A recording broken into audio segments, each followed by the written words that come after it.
Ağ yağış. Çingiz Aytmatov. Yüksəkliklərdə soyuyan külək boğazın qapqara dərinliklərində sürətlə keçərək dağın ətəklərinə enirdi. Orada, lap aşağıda kənd yuxuya getmək üzrə idi. Pəncərələrdə işıqlar bir-bir sönür və ay naməlum gümüşü şüalarını partlamaqda olan tumurcuqlara vururdu. Tumurcuqların üzərini bahar şehi örtmüşdü. Ətraf sakit idi. Təkcə küləyin tərpətdiyi qamışların və yuxulu köpəyin xorultusu eşidilirdi. Uzaqdan tarlada işləyən traktorların mühərrik səsi və çayın yüngül şırıltısı eşidilirdi. Qaranlıqda iki insan kölgəsi kəndin kənarına doğru sürətli addımlarla yaxınlaşdı. Sonra yavaşlayıb hər ikisi dayandı. Daha özüm gedərəm, sağ ol, bir qadın səsi idi. Daha biraz gəlim, itlər tuta bilər, kişi səsi idi. İtlərdən qorxmuram, olsun, gəlin biraz. Olmaz, Qasımcan, işə gecikərsən. Çataram, hələ vaxta çox var. Qasımcan bir kibrit yandırdı. Bir anlıq titrək kibrit alovunda başına damalı baş örtüyü bağlayan bir gənc qızla, əynində zəncirli dəridən idman pencəyi və ayağında dəri çəkmələr olan gənc oğlanın üzü işıqlandı. O, Səadət, hələ 2 saat yarım var. O, saatına baxaraq dedi. Belə etmə, Qasımcan, get. Kimsə görsə dedikodular başlayacaq. Həm də mən anamdan çox nigaranam. Məni niyə çağırırsan? Bəlkə xəstələnib? Hə, əgər xəstələnibsə tək buraxmaq olmaz. Sən qüssələnmə, bir çarə taparıq. Orada qısa bir müddət dayandıqdan sonra ayrıldılar. Səadət evlərinə, Qasımcan isə dağlara doğru getdi. Oğlan bir neçə addım atdıqdan sonra sürətlə geri döndü. Nəsə lazım olsa xəbər elə, gözləyəcəm. Yaxşı, Səadət batıq səslə cavab verdi. O, biraz gedəndən sonra dayandı və çevrilib arxaya baxdı. Qasımcan artıq gözdən itmişdi. Qaranlıq idi. Səadət evə tələsdi. Evə yaxınlaşdıqca addımlarının sürətini artırdı. Axırda özünü saxlaya bilməyib qaçmağa başladı. Ağlına pis fikirlər gəlirdi. Qapını açanda anasını yataqda, xəstə, gözləri batmış vəziyyətdə görməkdən qorxurdu.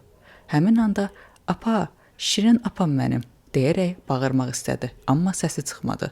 Nəhayət bağçanın qapısını açdı və bir qaraltının ona doğru gəldiyini gördü. Səadət, sənsən? Anası soruşdu. Apa, nə olub? Gecə vaxtı tək gəldin bura? Bəli, Səadət yalandan dedi. Ay Allah, ola bilməz. Zeynəb apa qollarını yuxarıya qaldırdı. Yox, tək deyildim. Yoldan keçən bir at arabasına mindim. Səadət dərhal üzünü toparladı. Zeynəb apa qızını qucaqlayaraq ağlamağa başladı. Yoxluğuna dözə bilmirəm artıq. Səni gözləməkdən gözlərim qaraldı. Az qala gecə yarısı olub, hələ də gəlib çıxmamısan. Yolda başına nəsə gəlməyindən qorxdum. Arxanca gəlməyə hazırlaşırdım. Niyə narahat olursan, apa? Biz keçən həftə görüşməmişdik. Səadət traktor qrupunda qoşqucu işləyirdi və demək olar bütün yazı iş düşərgəsində keçirirdi. Onun evə hər gəlişi Zeynəb apa üçün bir bayram sevinci idi. Təşvişdən o qədər sıxılırdı ki, qızının bir addım belə olsun yanından ayrılmasını istəmirdi. Ocağı birlikdə yandırar, evin işlərini birlikdə görərdilər. Biri xəmir yoğurar, o biri ət bişirərdi. Səadət inəyi sağar, onun başının üstündə anası heyvanlara su içirərdi. Söhbətləri heç bitməzdi. Həm Zeynəb apanın işlədiyi kolxozdan, həm də Səadətin işlədiyi düşərgədən söhbət edər, bitib tükənməyən xəbərlər ötürərdilər bir-birlərinə. Səadət dərəyə su gətirməyə gedəndə Zeynəb apa həyət hasarının yanında dayanıb arxasınca baxardı. Balasının böyüdüyünə, böyük qız olduğuna inanmaq istəməzdi. Onun dik və yumşaq çiyinlərini şəfqət və qürurla seyr edərdi. Ucunda vedrələr olan çiyin sırığını, biləyində gümüş biləciklər olan günəşin yandırdığı güclü qolları ilə tutar, yüngül və çevik addımlarla gəzərdi. Həm də necə gözəl gəzərdi. Nəfəs alması da çox nizamlı idi. Hər nəfəs almasında paltarının ucları yüngülcə yuxarı qalxardı. Ay gözəl qızım, gözümün nuru, Allah səni nəzərdən qorusun, sənə gələcək balalar mənə gəlsin, bəlalar mənə gəlsin deyərdi. Bugün hər ikisi çox xoşbəxt, bir-birlərinə qarşı çox mehriban idilər. Səadət anasının onu boş yerə çağırmadığını, ona deyəcək önəmli nəyinsə olduğunu təxmin etmişdi. Zeynəb apa da açıq-aşkar özünü edəcəyi söhbəti hazırlayırdı. Son vaxtlar qızında bir dəyişiklik hiss edirdi. Bunun səbəbi nə ola bilərdi axı? Yazın ilk günləri idi. Qar hələ yenicə ərimişdi. Məhz o günlərin birində Səadət təngnəfəs qaçaraq evə gəlmişdi. "Apa, apa, komsomollar qrupu gəldi" deyə həyəcanla qışqırmışdı bayırdan. "Hansı qrup?" Deməli bilmirsən? MTS komsomollarının qrupu yeni qurulacaq tarlalarda işləyəcəklər. Dəyirmanın yanından maşınlarla, traktorlarla keçərkən onları gördüm. Özləri ilə çotan və səpən aparırdılar. Zeynəb apa başa düşmürdü. Gəlirsə gəlsinlər. Burada təlaşlanacaq, həyəcanlanacaq nə var? Öz-özünə deyirdi. Amma qızı coşmuşdu və izah etməyə davam edirdi. Hansı ərazini əkəcəklərini bilirəm. Bizə çox da uzaq deyil. Tokay ağa onların bu il qədim ova torpaqlarını tamamilə sürüb işləyəcəklərini deyirdi. Bir neçə gün sonra Səadət anasından həmin qrupda qoşqucu işləmək üçün icazə istədi. Zeynəb aba icazə vermək istəmədi, amma Səadət müqavimət göstərdi, getməyə qərarlı idi. Bunu başa düşən anası istəməsə belə razı oldu. Bu il qoşqucu olacam, sonra gələn il bizə traktor sürməyi də öyrədəcəklər. Komsomolların toplantısında verdiyim sözü də geri götürə bilmərəm. Əgər Tokay ağa araya girməsəydi, Səadətin irəli sürdüyü fikirlər Zeynəb apanı fikrindən döndərə bilməyəcəkdi. Gəncləri öz başlarına buraxaq, nə edəcəklərini bilirlər onlar. Anasına məsləhət vermişdi. Səadət getdi və anası bir müddət sonra çox peşman oldu. Başqa bir qüvvənin ona hər gün özündən biraz daha uzaqlaşdırdığını hiss edirdi. Bəzən ona elə gəlirdi ki, Səadət özündən daha ağıllı olub. Gənc bir qız üçün bunun qədəri çox deyilmiydi. Amma Səadətin gizli bir qayğısı var idi və anası bunu başa düşə bilmirdi. Nəyə görə evə gələn vaxtlarda anası üçün çox darıxmasına rəğmən hələ gün çıxmadan qrupa qayıtmaq üçün yola çıxırdı. Qəribə idi. Bəzən birdən ciddiləşir, fikrə dalır, bəzən də o günə qədər görünmədiyi şəkildə mehriban olurdu. Mahnı oxuyar, gülər, coşardı. Zeynəb apa bunun fərqində deyilmiş kimi soruşardı. "İşindən razısan, Səadət? Kimlər işləyir qrupda?" "Çox razıyam" deyə hər zaman qızı cavab verərdi və böyük bir həyəcanla yoldaşlarından danışardı. Onlar uzaqlardan gəliblər və alətlərdən çox yaxşı başları çıxır. Onlardan bəziləri fabrikdə bu alətləri özləri düzəldiblər. Mən də onlar kimi ola bilərdim, Səadət deyirdi. Belə deyəndə gözləri parıldayardı. Məhz bu anlarda anasını tanımadığı yad adam olurdu. Səadət anasının gözlərindəki qayğıları başa düşmədən, coşqu ilə komsomolların toplantısını Divar qəzetində pis işləmiş traktorçunun necə tənqid edildiyindən və başqa məsələlərdən danışırdı. Zeynəb apanın isə bunlardan başa çıxmırdı. Çaylarını içdilər, Səadət süfrəni yığışdırdı, qabları yuyub quruladı, onları rəfə yığdı. Yatmaq vaxtı gəlmişdi, amma Zeynəb apa yer keçəsinin üstündə oturub diqqətlə qızına baxırdı. "Gəl bura, yanımda otur." Yanında əli ilə yer göstərdi. "Səninlə biraz danışmaq istəyirəm." "Danış apa, səni eşidirəm." Zeynəb apa deyəcəklərini bir müddət fikirləşdi. Sözə necə, haradan başlayacağını bilmirdi. "Səadət, sən mənim tək övladımsan." O, qızının gözlərinin içinə baxaraq dedi. "Həm qızım, həm də oğlumsan. Səndən başqa mənim heç kimim yoxdur. Evdə tək tənha qalmaq asandır səncə?" Anasının gözlərindən yaşlar axmağa başladı. "İşdə təkliyimi unuduram, amma evə gələr-gəlməz ürəyim sıxılır. Haralardasan? Yaxşısan, pissən?" "Səadət qızım, gördüyün iş qadın işi deyil. Bir gənc qızın işi qoşqunun arxası ilə getməkdir. Çıx o işdən, evə qayıt. İşləmək istəyirsənsə kolxozda iş çoxdur." Zeynəb baba gözlərinin yaşını silərək dərindən ah çəkdi. Deyəsən Səadətin anasını başa düşməsi üçün bu qədər yetərli idi. Amma Səadət hiss edirdi ki, anası ona ən çox nəyin narahat etdiyini demədi. "Apa, elə fikirləşirsən ki, düşərgədə işləyən tək qız mənəm? Bizim kolxozdan gələn qızlar da var. Onlardan bir çoxu bizim qrupda işləyir. Oğlanlardan heç də pis işləmirlər. Niyə mən hər şeyi atmalıyam axı?" "Özünü onlarla bir tutma." Zeynəb baba hirsləndi. O ailələrinin başqa uşaqları da var. Səadət anasının özünü sıxaraq qucaqladı və sakitcə dayandı. Anası ilə razılaşmamaq mümkünsüz idi. "Yaxşı apa, sənin dediyin olsun. Amma orada biraz da işləməyimə icazə ver. Yaz əkini tezliklə bitəcək. Əkin işi bitən kimi dərhal qayıdacam. Çox az qalıb. Biraz səbr et apa." Anası sakitləşdi. Daha yatıb yuxuya gedə bilərdi. Gözlərini tam yummuşdu ki, asta bir səs eşitdi. Gözlərini açanda Səadətin yavaşca qalxdığını və pəncərəyə doğru getdiyini gördü. Ayın göy rəngi çalan işığı qızın başına və çiyinlərinə düşürdü. Səadət narahat şəkildə çevrilib anasına baxdı. Sonra sakitcə pəncərənin çıxıntısının üzərində qolları ilə dizlərini qucaqlayıb oturdu. Görünürdü ki, nə haqqındasa düşünür. Əlləri ilə sinəsinə inən saç hörüklərini əsəbi halda sıxıb qarışdırırdı. Niyə yatmır bu qız? Ana ürəyi sızıldamağa başladı. Saadət üzünü şüşəyə söykəyərək gözlərini qırpmadan dağlara baxırdı. Dağların az mali yamaclarında hərdən traktorların işığı bərq vururdu. Lap uzaqlarda mühərrik səsləri də sərxoş kimi dinləyirdi. Bu səslər bəzən artır və daha yaxına gəlmiş kimi olur. Bəzən də zəifləyir və qız o gürultunu eşitmək üçün qulaqlarını şəkləyirdi. Traktor səsini qulaq asır. Zeynəb apa təxmin etdi və özünün də həmişə o səsləri qulaq asdığını xatırladı. Çünki qızı evdə olmadığı vaxtlarda orada o tarlalarda işləyirdi. O olmayanda bu səslər ona bir rahatlıq verərdi. Amma qızın o pəncərənin kənarında oturması səbəbsiz deyildi. Zeynəb apa qızının qəlbinin burada deyil, orada, o sürülən tarlada olduğunu başa düşmüşdü. Saadət uzaqdakı işıq zolağına işığına baxır, çotan bıçaqlarının parıldadığını, boş torpaqları dərindən yarıb çevirdiyini görürdü. İllərdən bəri o torpaqlara əl dəyilməmişdi. Məhz indi onun qızı və Qasımcan o torpaqları ilk dəfə əkirdilər.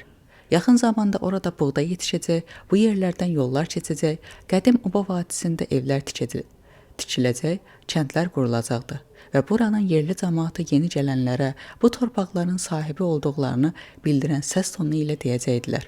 Bu torpaqları keçincə böyük bir ferma həyəti, biraz irəlidə yollar görəcəksiniz. Bizim kolxoz oradadır. Bəli, bütün bunları biz deyəcəyik, düşünürdü Saadət. Belə düşünəndə bir sevinç dalğası təpilirdi içinə. Həqiqi xoşbəxtlik bu deyilmi? Bu işə ömrünü həsr etməyə dəyməzmi? İndi xəyalında yeni sürülmüş torpaqlardan nəmli bir qoxu yayılırdı. Gözəl bir qoxu. İşlədikləri sahədə Saadət çotanın lövhələrini qaldırar və gözcü kimi parıldayan çotan dəmirləri də qalxardı eyni anda. Çotanın hər dəmirində bir kiçik günəş işıldayardı. Qasımcan traktoru döndərəndə arxaya ona baxıb gülümsəyər və Saadət onun üstünə qışqırardı. Sür Qasımcan, sür. Bugün biz birinci olacağıq. Haydi irəli. Qasımcan, nə yaxşı ki biz qarşılaşdıq. Nə yaxşı ki birlikdə işləyirik. Səninlə dünyanın o biri başına getməyə hazıram. Saadət ürəyində deyərdi. Zeynəb apa qayğılı idi. Nə edəcəyini, qızına nə deyəcəyini bilmirdi. O biri tərəfə çevrilib bir ah çəkdi.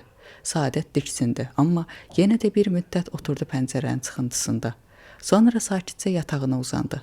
Nə onun, nə də anasının gözünə yuxu getmirdi. Hər ikisi dərin düşüncəyə dalmışdı. Zeynəb apa fikirləşirdi ki, artıq qızı yetkin bir gəncdir və onun gələcəyini fikirləşməyin vaxtı gəlmişdi. Öz kəndlərindən hörmətli bir igidlə evlənsə nə yaxşı olardı. Onda Saadət həmişəlik yanında qalardı, gələcək kürəkən ailəsi olmasa daha yaxşı olardı. Yeni ailə quranlar bu evdə həmişəlik yaşayardılar. Qızı cehizinin artıq hazır olduğundan xəbərsiz idi. Təkcə ipək yataq örtükləri çatmırdı. Saadət isə Qasımcanla ilk görüşləri haqqında fikirləşirdi. O vaxt eyni qrupda işləyirdilər. Traktor hər dəfə dayananda Qasımcan yanına gəlir və soruşurdu. Saadət, yorulmamısan, biraz istirahət elə. Niyə yanımdan heç uzaqlaşmır? Saadət əsəbləşirdi. Balaca uşağam mən. Amma Qasımcan heç nə soruşmayanda da əsəbləşirdi. Niyə heç nə soruşmur? İnciyib yoxsa məndən bezib? Bir gün dağın yüksəkliklərində olduqları bir vaxt oradakı ən yüksək təpəyə dırmaşmağa qərar verdilər. O günü Saadət heç vaxt unutmayacaqdı. Yamac dik idi. Yaxşıca yoruldular, amma yenə də dincəlmədilər. Sanki nəyin bahasına olursa olsun, o təpənin başına çıxmağa and etmişdilər. İkisi də o təpənin başından bir-birinə çox önəmli bir şey deyəcəklərini düşünürdülər. Orada deyəcəklərini özlərindən başqa kimsə eşitməyəcəkdi. Çünki kilometrlər boyu ətrafda onlardan başqa heç kim yox idi. Amma təpəyə çıxdıqdan sonra hər ikisi ürəklərindən və ağıllarından keçəni deməyə cəsarət etmədilər. Yalnız enən zaman diqqətsizlikdən Saadətin ayağı sürüşdü. Elə o vaxt Qasımcan onu tutdu və sonra özünə çəkib dodaqlarını onun dodaqlarına toxundurdu. Saadət geri çəkmədi, hirslənmədi. Əksinə, o günə qədər heç zaman olmadığı qədər xoşbəxt olmuşdu. Zeynəb apa açıq qalan qapının arxasına söykənərək otağa baxırdı. Ümidsiz bir səssizlik içində Bəlkə də qorxunc bir şey görmək qorxusu ilə içəri doğru addım atmağa qorxurdu və yaxud bir şey xatırlayıb dayanmışdı. Bəlkə hələ də küləyin fasilələrlə gətirib çatdırdığı dağdakı o mühərrik səslərini dinləyirdi. Paltarının uzun, geniş qolları çiyinlərindən sallanmışdı. Düz yanında dolu vedrələr və su daşımaq üçün sırıq var idi.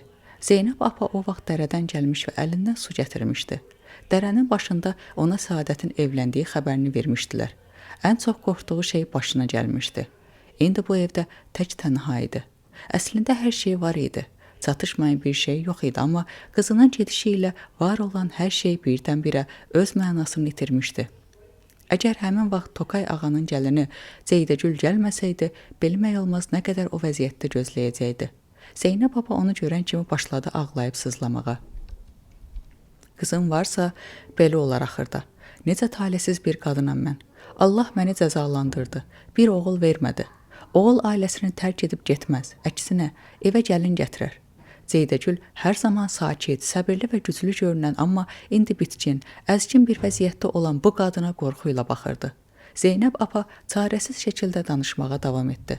Səadət məni biabır etdi. Bir oğru kimi, şərəfsizcəsinə və heç kimə xəbər vermədən bir avara ilə evdən qaçdı. O avara onu alıb aparacaq və mən bir daha qızımın üzünü görməyəcəm. Nə deyirsiniz Zeynəb apa? Səadət buradadır, düz yaxınımızda, Ceydəgül dedi. Sus. Mənim bu vəziyyətdə düşməyimdə, bu dərdləri çəkməyimdə sizin də günahınız var. Səadətin həmin qrupda işləməyi Tokaya görə oldu və həmən mən də ərimin qardaşı olduğu üçün ağılsız kimi ona qulaq astım. Get ona de ki, əgər qardaşına hörməti varsa, ailəmizin şərəfini fikirləşirsə, Səadəti götürüb gətirsin evə. Get. Həmin gün Tokay ağa ailənin böyüyü kimi arvadını Zeynəb apanın evinə göndərərək ona evinə çağırtdırdı.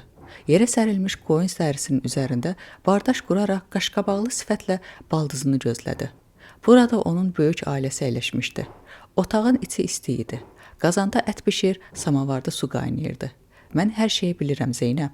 Tokay bir fincan çay süzüb ona verərək sözə başladı. Və mən sənin bu davranışından utanıram. Əgər Səadət pis bir şey etsə, bu saat atlanar. Onun saçlarından sürükləyib gətirərəm bura. Qocanın gözlərindən hirs qığılcımları çıxırdı. Amma bunu etməyəcəm. Onu döyməkdənsə əllərim qırılsa daha yaxşıdır. Qədim obanın torpaqları uzun illərdən bəri sənin qızın kimi insanları gözləyirdi. Zeynəb, sənə təsəlli verməyə və ya razı salmağa çalışmıram. Amma bir şeyi unutma. Tokay ağzına bir büküm tütün qoydu, fikirli-fikirli bığlarını eşdi. Bu gün onlar qədim oba torpaqlarını sürürlər. Yaxşı bilirsən ki, bir vaxtlar o işi biz də etmək istədik, amma edə bilmədik. Edə bilməzdik də. Dağın düz ətəyində əkilən torpaqlarımızın olacağını ağlımıza belə gətirə bilməzdik. Bəylər bizi ora buraxmırdı. Nəhayət bizi kənarlaşdırdılar, oradan bizi qədim obaya göndərdilər. Orada torpağı qazmaq və sulamaq çox çətin idi. Qardaşıma vurulduğun və bura gəldiyiniz günləri xatırlayırsan? Acından ölməmək üçün kiçik bir torpağı sürməyə və əkməyə qərar vermişdik. O bir qarış torpağı əkmək üçün, yararlı vəziyyətə gətirmək üçün daşları əlimizlə necə daşıdığımızı, dağın yamacına necə çətinliklə arx çəkdiyimizi unuda bilməzsən. İlan dərəsindən ora suyu çıxara bilməmişdik. Bütün bunları xatırlayırsan, Zeynəb. Yalın əllə o qayanı yarmağa çalışmaq ağlabatan iş idi. Bütün zəhmətimiz boşa getdi. Əkinlər məhv oldu. O vaxt necə ağladığını yadına sal. Biz kişilər belə göz yaşlarımızı güclə saxlaya bilmişdik. O dövrdə qədim obada bir ovuc içi qədər torpağı əkmək mümkün değildi.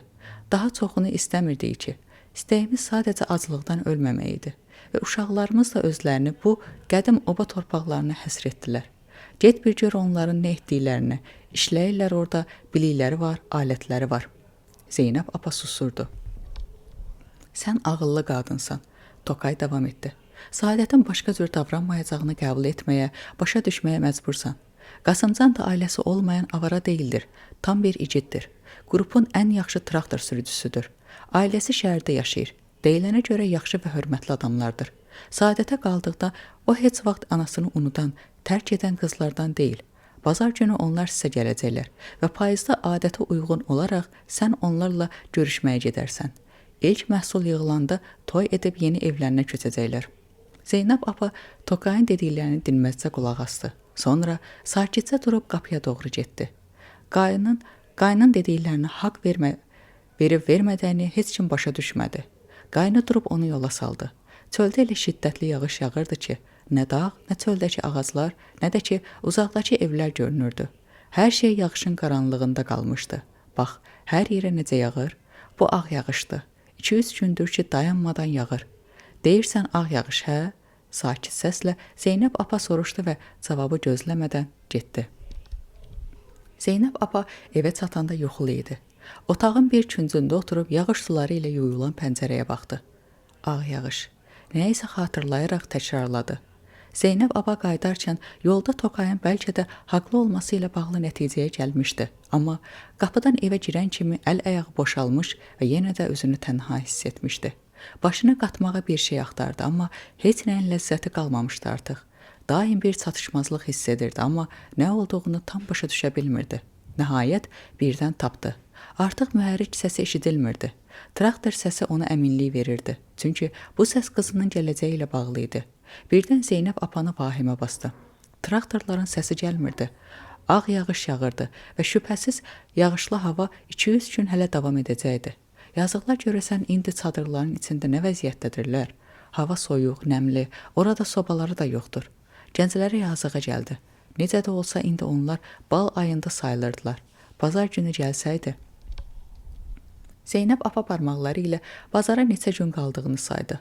4 gün var idi. 4 gün hələ uzun müddət idi. Dərhal Səadət və Qasımcanı görmək istirdi. Biraz oturdu, sonra böyük bir əminliklə ayağa qalxdı. Sandıqdan bəyaz bir qumaş çıxarıb kişi köynəyi biçdi. Sonra sobanı yandırdı. Soba yanan kimi otaq isinməyə başladı. Ocaqda ət bişəndə Zeynəb apa biçdiyi köynəyə maşına tikirdi.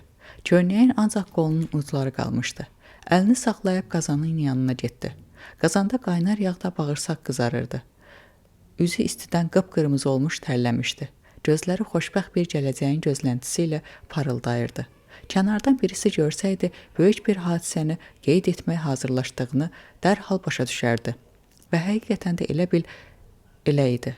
Dərhal qədim obaya getməyə qərar vermişdi. Hazırladığını bitirdi. Gedib diqqət çəkən rəngli bir şal götürdü. Səadətin cehiz boxçasına bağlamaq üçün bu şalı saxlamışdı. Şalla köynəyi heybənin bir gözünə, ət və bağırsaqları qablara yerləşdirib o biri gözünə qoydu. İndi çıxa bilərdi, amma birdən fikrə getdi. Yeni evlənmiş qızın evinə dəvətsiz getmək adətə görə düzgün sayılmazdı. Tokay ona bazar gününü və payızı gözləməsini demişdi. Yox, o qədər gözləyə bilməzdi. Səadət və Qasımcan həftənin sonunda bazar günü gələcəkdilər, amma hələ 4 gün var idi. Həftənin sonuna və bu da ona uzun gəlirdi. Uşaqlarını ziyarət etmək, qədim obada baş verənləri öz gözləri ilə görmək istəyirdi. Birdən ona lağ etsələr, kim iddam edirsə etsin, mən gedəcəm, dedi. Zeynəb apa yeni ipək paltarını geyindi, yeni qaloşunu ayağına keçirdi, heybəni çiyninə atdı və islanmamaq üçün böyük bir çuvalı üstünü örtdü. Çöldə ağ yağış yağırdı. Tutqun, nəmli yağışlı bir havada tarlanın kənarı ilə atlı bir qadın gedirdi. Tokay doğru demişdi. Dənizlər qədər böyük ərazi açılmış, əkilmiş, böyük su arxları qazılmış, yazın ilk günlərindən əkilən buğdalar, yamyaşıl və sulu başları ilə torpağa sakitcə dəlmişdi. Qədim obanı tanımaq mümkün değildi. Hanı məhsul verməyən o bir ovuc torpaq parçası, haradan yuxarıya su çıxara bilməyən o kiçik arx. Zeynəb apa atından indi, bir daşın üzərində oturdu və ağladı. Amma bu dəfə sevinç və qürurdan göz yaşı tökürdü. Uşaqlarının uğurlu ilə öyünən bir ananın sevinç və qürurlu dolu göz yaşı. Son.